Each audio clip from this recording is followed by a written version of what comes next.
बॉम्बे आजादी से पहले 1935 से पहले ह्यूज प्रोविंस, बिहार, महाराष्ट्र, गुजरात, सिंध और बॉम्बे सब मिला करके बॉम्बे बोला जाता था। तो सिंध को सेपरेट किया था 1935 में, याद है आपको? 1935 एक्ट में दो स्टेट बने थे ना, दो प्रोविंस बने थे, NWFP और सिंध। तो सिंध अलग हो गया, गुजरात, महाराष्ट्र और बॉम्बे।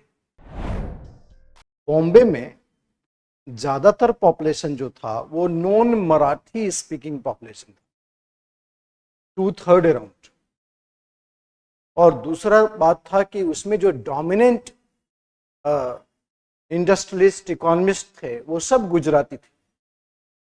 तो दोनों फैक्टर ये प्रूव करता था कि बॉम्बे महाराष्ट्र को नहीं जाना चाहिए, ठीक है।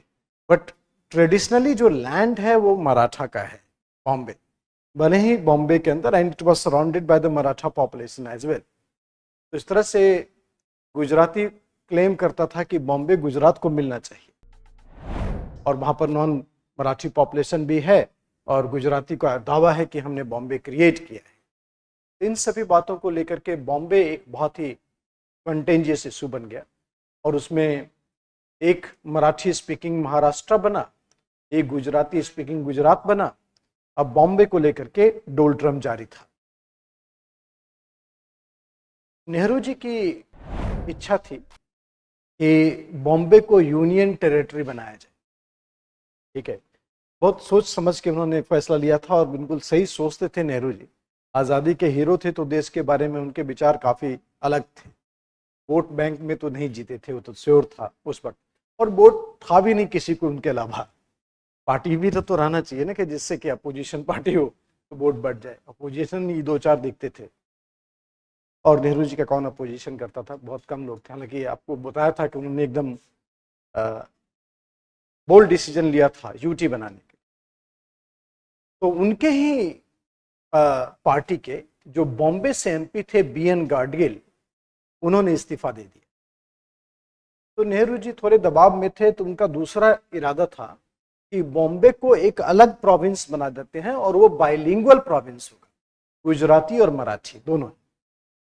तो इस बात को लेकर के फाइनेंस मिनिस्टर जो महाराष्ट्र से आते थे, CD देशमुख, उन्होंने भी रिजाइन कर दिया।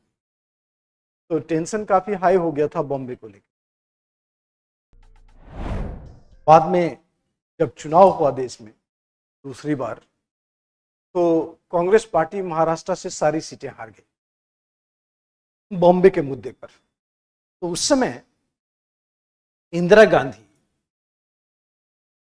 कांग्रेस की प्रेसिडेंट होती थी, ठीक है। बेटी प्रेसिडेंट थी कांग्रेस की, और डैडी प्राइम मिनिस्टर थे।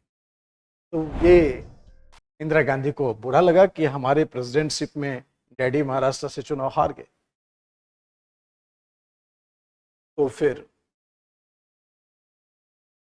उन्होंने प्रेसिडेंट राधा कृष्णन को आगे किया, और प्रेसिडेंशियल ऑर्डर से बॉम्बे को दे दिया महाराष्ट्र, और साथ में गुजरातियों को आश्वासन दिया कि अहमदाबाद को बॉम्बे बनाएंगे।